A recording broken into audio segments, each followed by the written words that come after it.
Hello, welcome to SN Chaudhary Physics classes at BD Gurukul.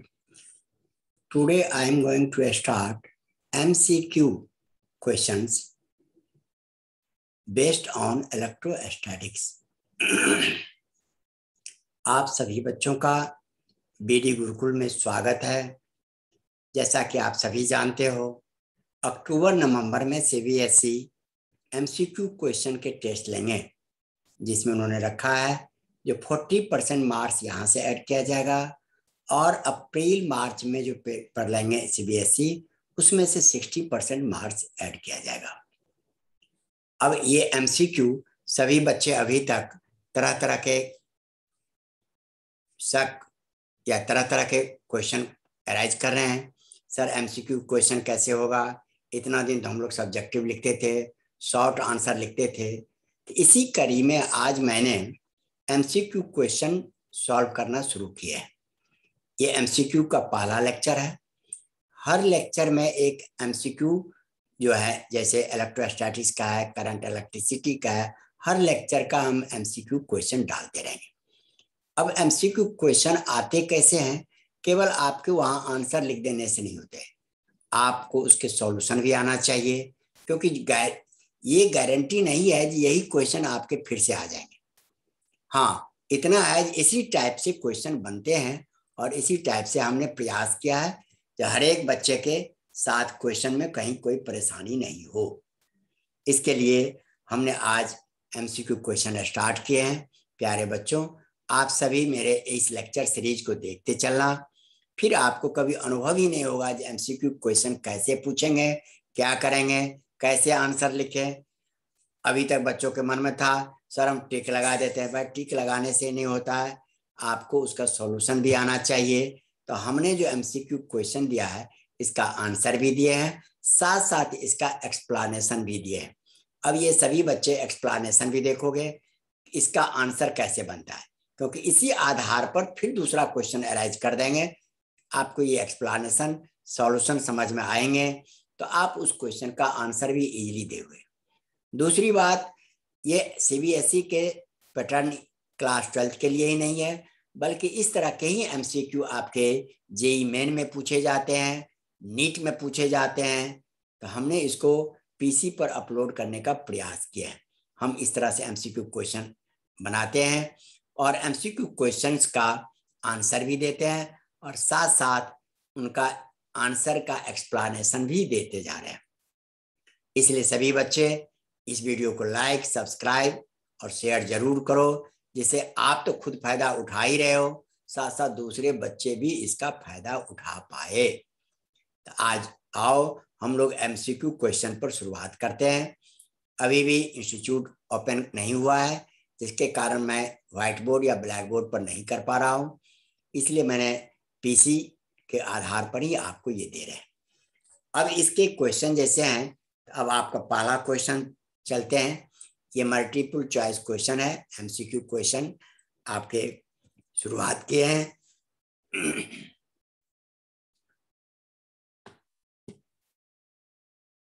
अब इसमें जितने भी क्वेश्चन दिए हैं, ये पहला है इलेक्ट्रोस्टैटिक्स चैप्टर्स के हैं, जिसमें chapter 1 electric charge and field.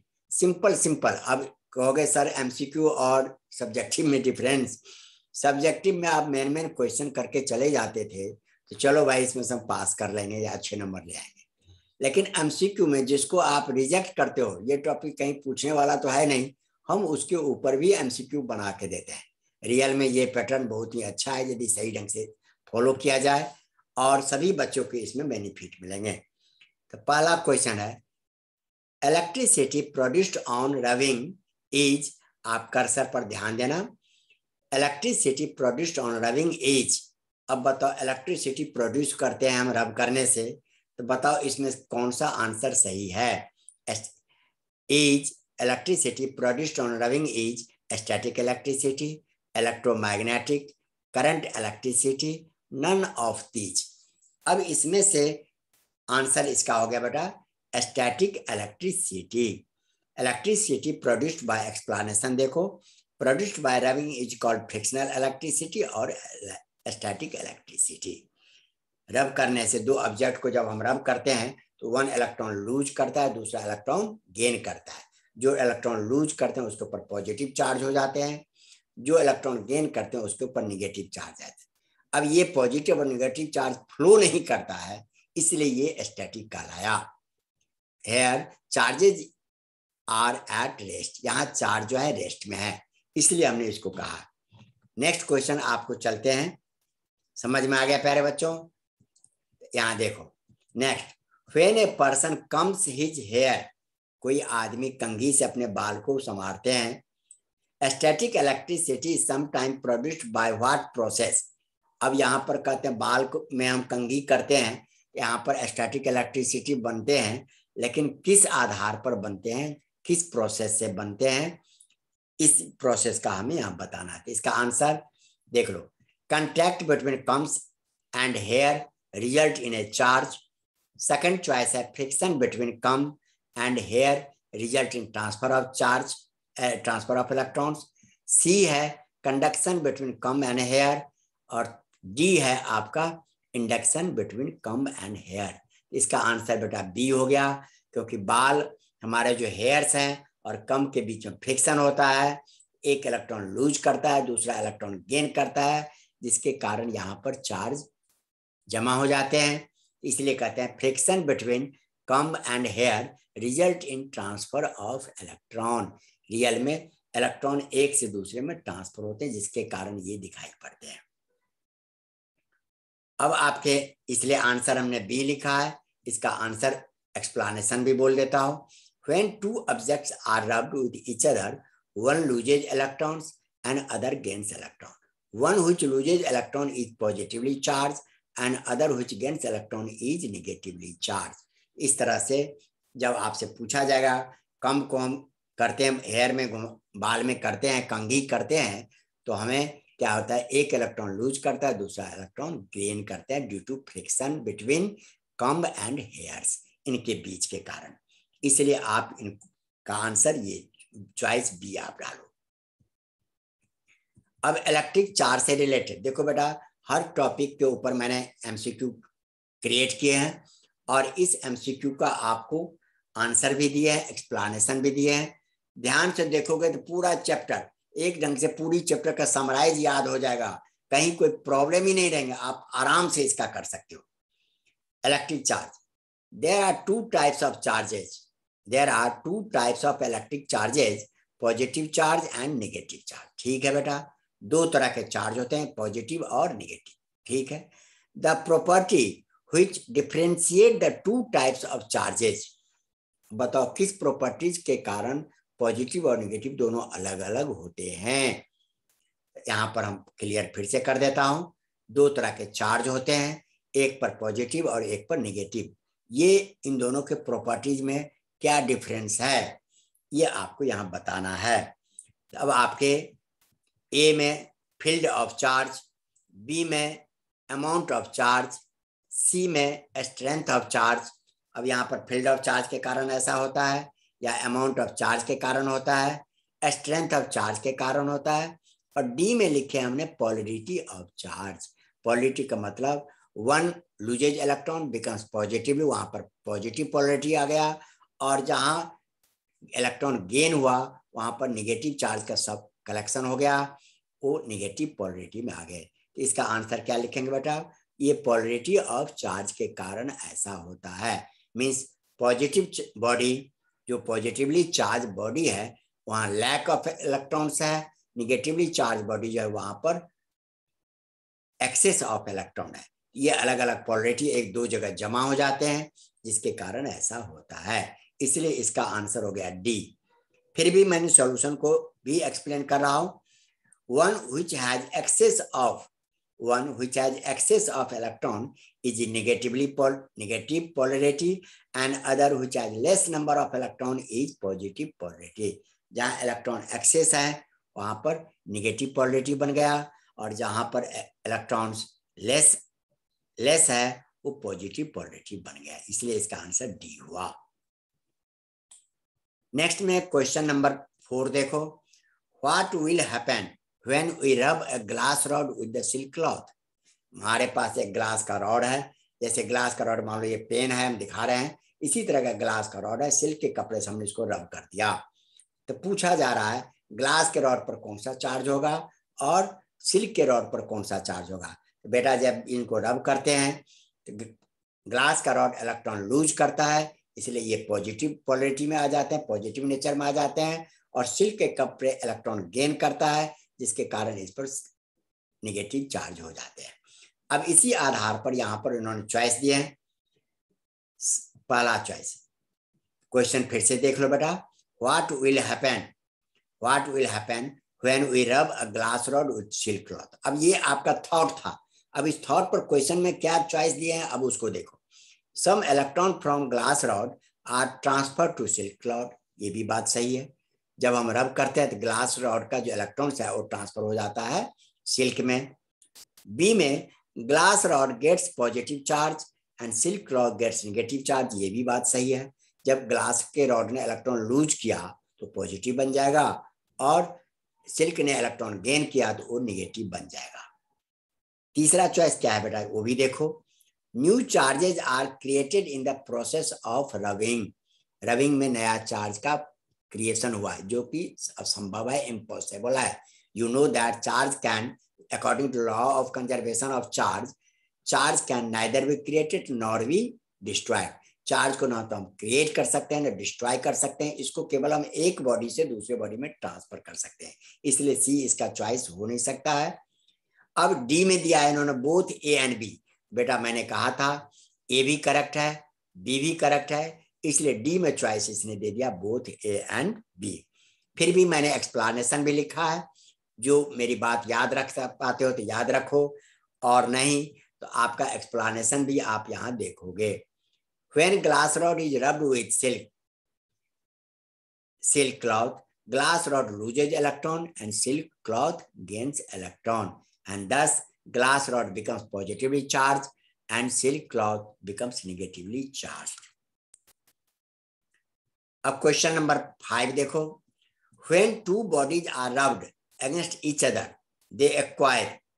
अब देखो, अब यहाँ पर क्वेश्चन आ जाता है, दो को हमने रब किया, रब करेंगे तो जितना प्लस इस पर बनेगा ठीक उतना ही माइनस इस पर बनेगा। इसको हम एक्सपेरिमेंटली कैसे चेक कर सकते हैं, मान लो दो ऑब्जेक्ट को रब कर दो, एक पर प्लस दिख रहा है एक पर माइनस दिख रहा है, अब उसको आप क्या करो, टच कर दो, फिर से न्यूट्रल हो जाएगा। इसका मतलब जब भी दो ऑब्जेक्ट को रब किया जाता है तो एक पर पॉजिटिव बनते हैं और एक पर निगेटिव, लेकिन दोनों का अमाउंट इक्वल होता है, जितना प्लस बनेगा उतना ही माइनस बनेगा। तब यहाँ पर वही थॉट है हमारे पास। When two bodies are rubbed against each other, they acquire equal and similar charges. उन पर अब ये चॉइस होगा, they acquire equal and similar charges। अब सिमिलर का मतलब दोनों पॉजिटिव होगा, दैट इज रॉन्ग। एक हमने क्या कहा, जब रब करते हैं तो एक पर पॉजिटिव और एक पर निगेटिव, दोनों का अमाउंट इक्वल होगा, इसलिए पहला चॉइस गलत है। Next, equal and opposite charge, B हो गया, दोनों पर आपके एक पर प्लस एक पर माइनस, लेकिन दोनों का अमाउंट इक्वल होगा, इसलिए बी चॉइस आपका सही है।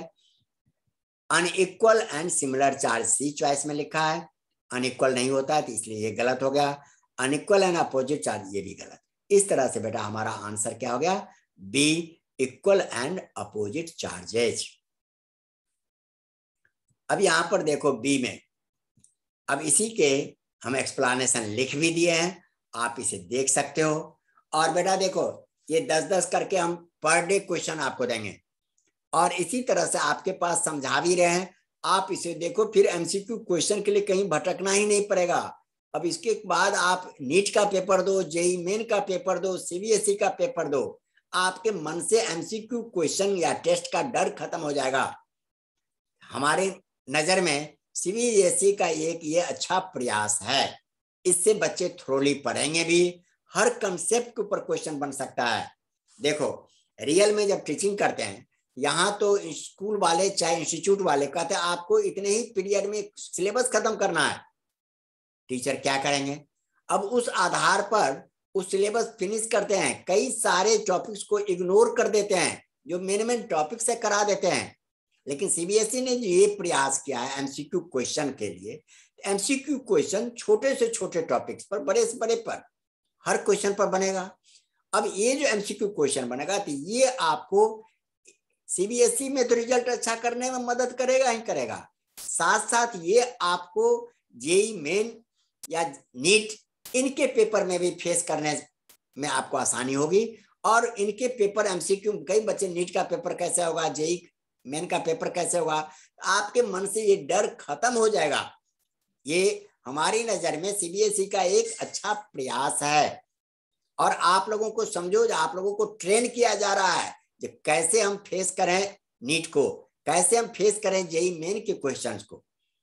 इसलिए यदि आप पूरे फिजिक्स में जितने भी क्वेश्चन हैं, 10 क्वेश्चन 20 क्वेश्चन हम पर डे आप लोगों को प्रोवाइड करते चलेंगे और इस तरह से आपको सीबीएसई का तो डर खत्म हो ही जाएगा, नीट का भी खत्म हो जाएगा, जेई मेन का भी खत्म हो जाएगा और आप अच्छे बढ़ सकते हो।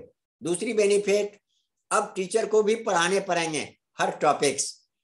देखो रियल में टीचिंग में क्या होता है, जब आप एक पैराग्राफ हम एक कंसेप्ट पढ़ाते हैं, रियल में उस कंसेप्ट का उसी समय हम क्वेश्चन बना दें, short question, very short, MCQ, इस तरह से क्वेश्चन बना के, जिससे बच्चे को हम वही ट्रेन कर देंगे।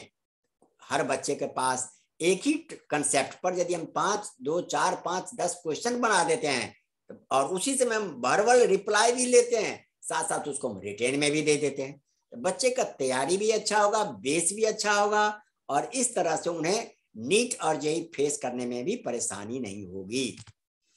यहाँ पर इसलिए यह आपका लिए बेटर है। फिफ्थ का explanation, two bodies are rubbed with each other, then equal and opposite charges are produced as number of electron lost by, कहोगे क्यों प्रोड्यूस होते हैं, number of electron lost by one is equal to the number of electron gain by other. एक ने जितना electron lose किया उस पर उतना प्लस बन गया, दूसरे ने जितना इलेक्ट्रॉन गेन किया उस पर उतना माइनस बन गया। अब आप क्या आ जाओ question number 6।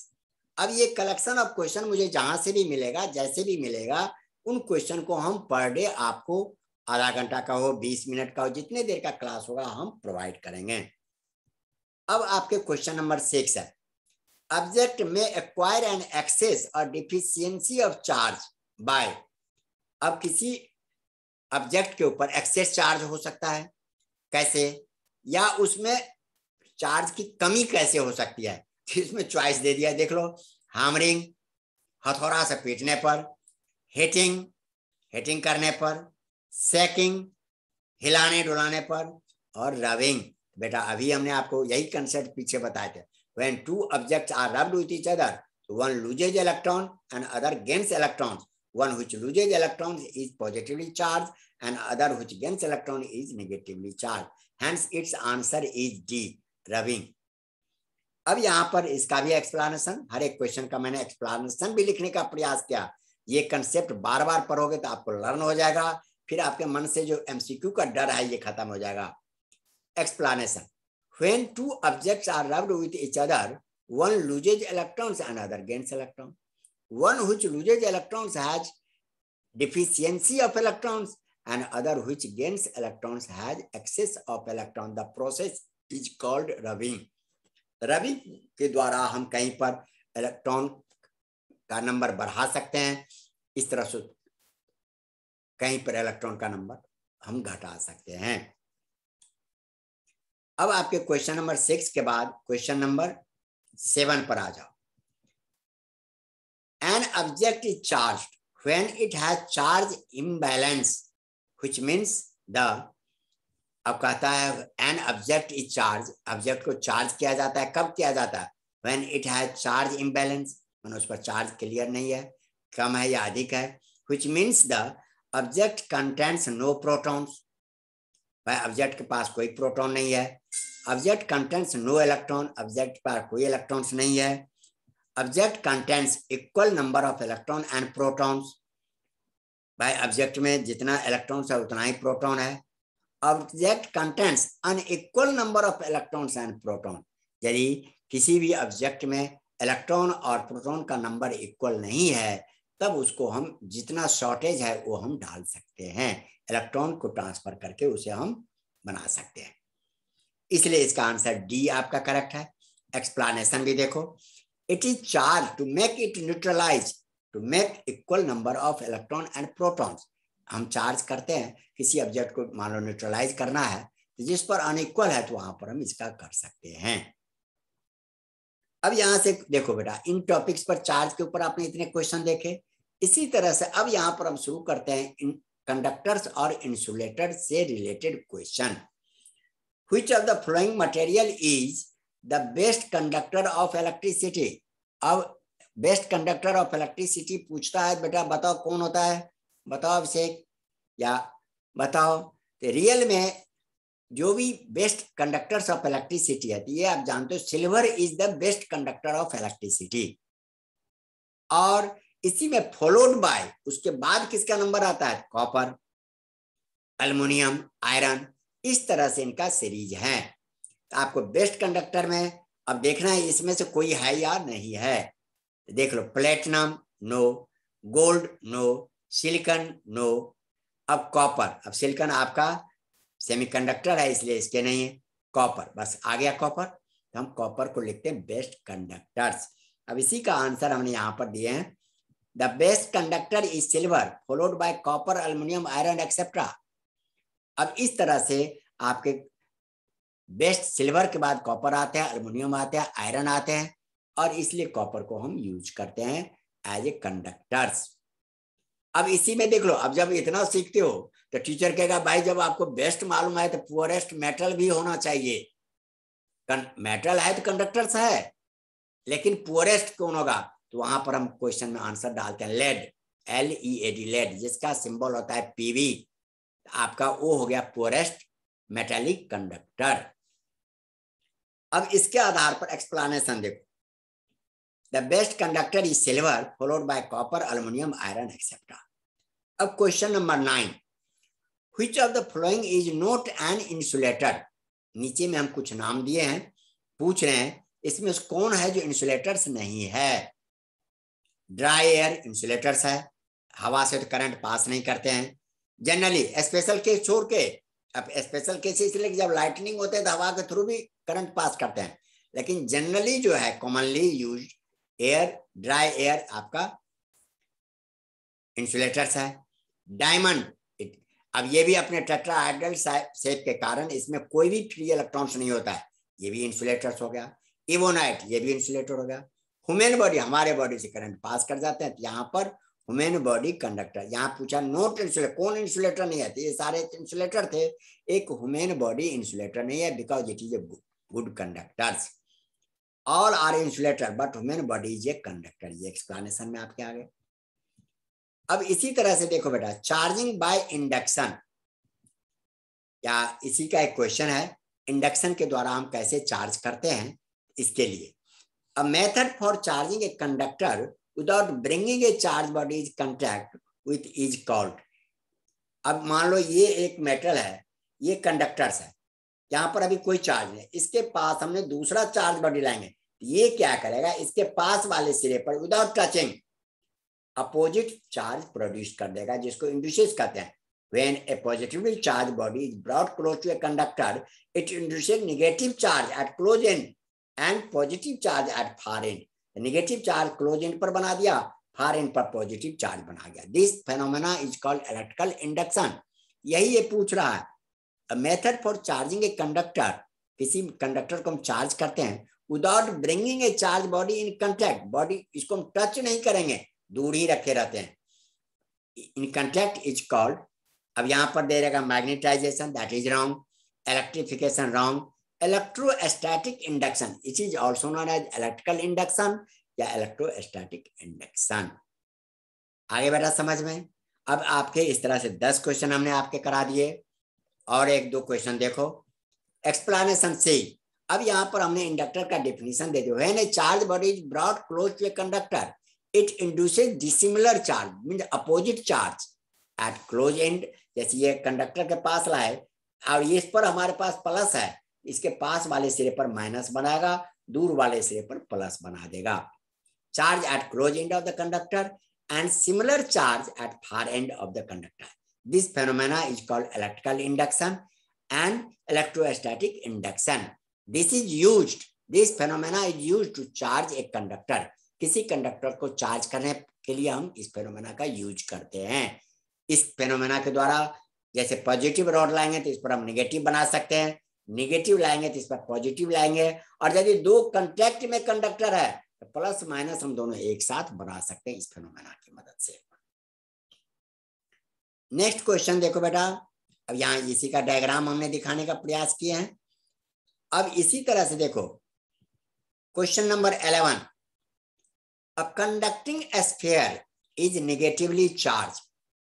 A conducting sphere is negatively charge, एक कंडक्टिंग स्फीयर को हमने नेगेटिवली चार्ज कर दिए। मान लो ये कंडक्टिंग स्फीयरिकल है, इस पर चार्ज हमने दे दिए। Which of the following statement is true, अब नीचे का कौन सा स्टेटमेंट इसके संबंध में सही होगा ये आपको देखना है। The charge is uniformly distributed, पहला choice, the charge is uniformly distributed through और the entire volume. Entire volume कौन सा, ऊपर भी होगा भीतर भी होगा सब जगह होगा, दैट इज रॉन्ग। क्यों, charge always resides on outer surface, ये भी थॉट याद रखना। When a conductor is charge then charge always resides on outer surface, जब किसी कंडक्टर को हम चार्ज करते हैं तो चार्ज हमेशा उसके ऊपरी सरफेस पर रहता है। अब देखते हैं नेक्स्ट क्वेश्चन क्या दिया है इसने, next choice, the charge is located at the centre of sphere, that is wrong. भाई सेंटर पर रहेगा तो फ्लो होके सरफेस पर आ जाएगा, इसलिए ये चॉइस भी गलत है। Charge is located at the bottom of the sphere because of gravity, अब कहता है जो भी चार्ज देंगे ग्रेविटी फोर्स के द्वारा नीचे आ गया, दैट इज ऑल्सो रॉन्ग। क्योंकि जब भी कंडक्टर पर चार्ज देंगे तो इक्वली यूनिफॉर्मली पूरे स्फीयर पर चारों तरफ से चार्ज जमा हो जाएगा, बाहरी सरफेस पर फैल जाएगा। डी, बार बार ये कंसेप्ट बोला, आप डी में देखो, the charge is uniformly distributed on the surface of sphere, sphere के सरफेस पर सब जगह इक्वली फैल जाएगा, हेंस डी इज करेक्ट, इसलिए इसका आंसर डी करेक्ट है। एक्सप्लेनेशन, एज मैंने लिख भी दिए हैं, as charge is always reside, क्योंकि यहाँ पर मोस्टली बच्चे आंसर तो रट्टे लगा लेंगे, रीजन नहीं करेंगे, तो क्या गारंटी है यही क्वेश्चन पूछेगा आपको रीजन याद रहेगा तो इसी रीजन पर क्वेश्चन चेंज करेंगे तो आप आंसर लिख सकते हो। इसलिए आप 10 क्वेश्चन बनाओ डेली, चाहे 5 क्वेश्चन बनाओ, उस क्वेश्चन का आंसर साथ साथ उसका रीजन भी मालूम होना चाहिए। As charge always resides on outer surface of the conductor, so charge is uniformly distributed on the surface of the sphere. अब क्वेश्चन नंबर 12, अब ये देखो, अब आप अभी तक तो हल्के हल्के क्वेश्चन था, टिक लगाते गए, तो देखो बेटा जब मल्टीपल चॉइस क्वेश्चन है, मान लो 1 मार्क्स का ईच क्वेश्चन है, आप एक क्वेश्चन बनाओ तब भी एक ही मिलेगा, एक छोड़ते हो तो एक का लॉस होगा। अब इसमें एग्जामिनर क्या करते हैं, बीच बीच में कठिन क्वेश्चन डाल देते हैं जो टाइम कंज्यूमिंग है, तो आपको इन क्वेश्चन को छोड़ देना है शुरू में, पहले हल्के क्वेश्चन जितने हैं उसको कर लो, वहां ये नहीं होगा जो आप इस क्वेश्चन को बना दिया बड़ा क्वेश्चन है तो आपको ज्यादा नंबर मिलेगा, चाहे बड़ा रहे चाहे छोटा, इजी रहे चाहे डिफिकल्ट, नंबर एक ही मिलना है एक क्वेश्चन में। वही आप नीट में जाते हो 4 नंबर मिलते हैं, जेई मेन में आपको 4 मिलते हैं, लेकिन सीबीएसई वाला 1 नंबर डाले, 2 नंबर डाले, 3 नंबर डाले, ये उनके ऊपर डिपेंड है, ये अभी क्लियरिफाई नहीं हुआ है। तो आपके एक क्वेश्चन यदि बनाने के चक्कर में बाकी को छोड़ देते हो तो बहुत ज्यादा लॉस होगा। इसलिए एग्जामिनर ये भी टेस्ट करते हैं बच्चे का मेंटलिटी क्या है। भाई आपको जहां पर छोटे छोटे काम आप इजिली कर सकते हो, अधिक क्वेश्चन कर सकते हो, तो वहां तो नंबर मिलेगा जितना सही है उसका। अब एक क्वेश्चन खूब कठिन है, खूब लंबा है, बना दोगे तो उसके तब भी एक ही नंबर मिलना, एक ही क्वेश्चन का जितना वेटेज होगा उतना ही मिलेगा आपको।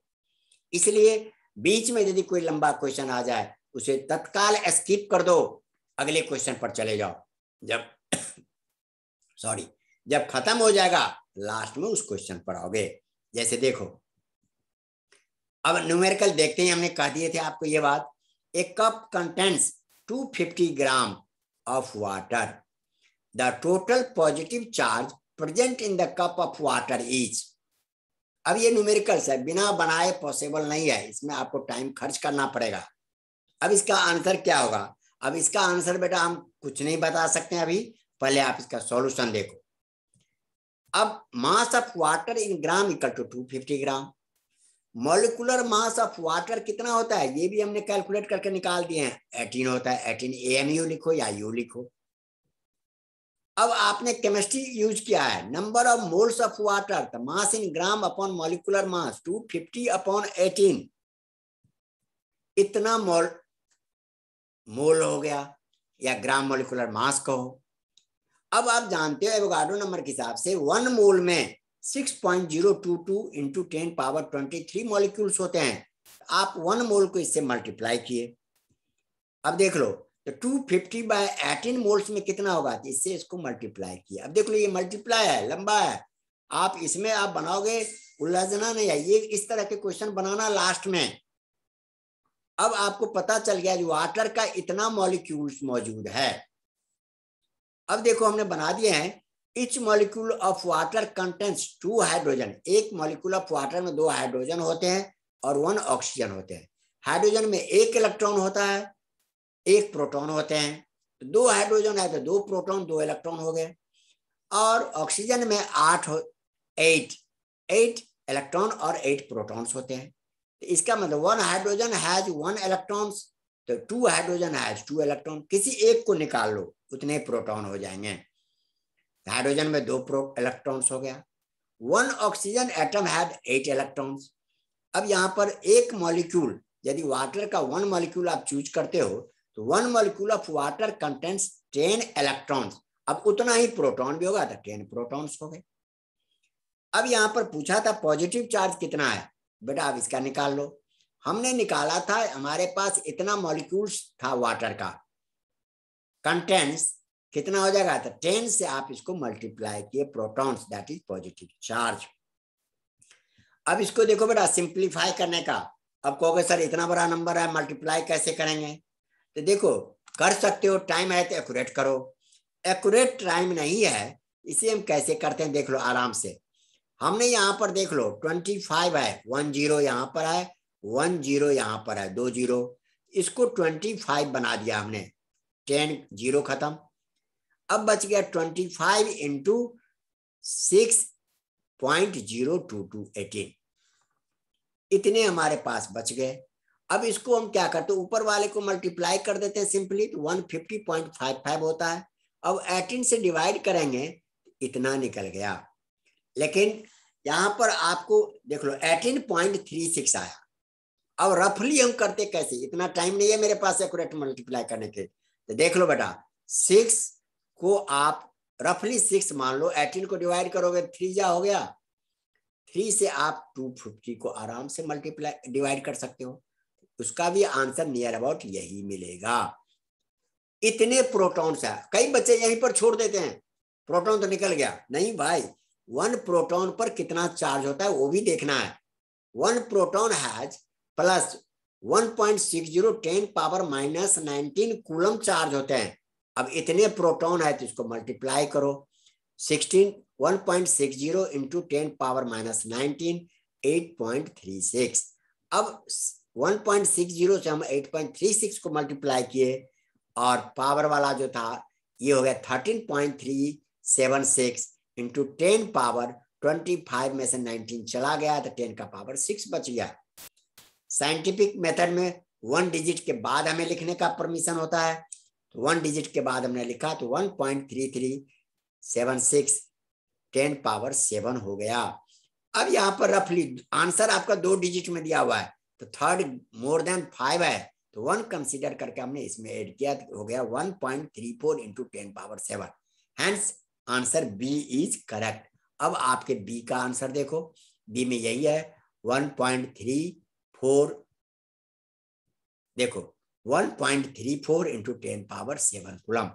अब ये देखो बेटा आप बना दोगे तब भी एक नंबर में एक क्वेश्चन का जितना मार्क्स मिलना था उतना ही बनेगा, लेकिन इसके बनाने के चक्कर में कई क्वेश्चन छूट जाएंगे।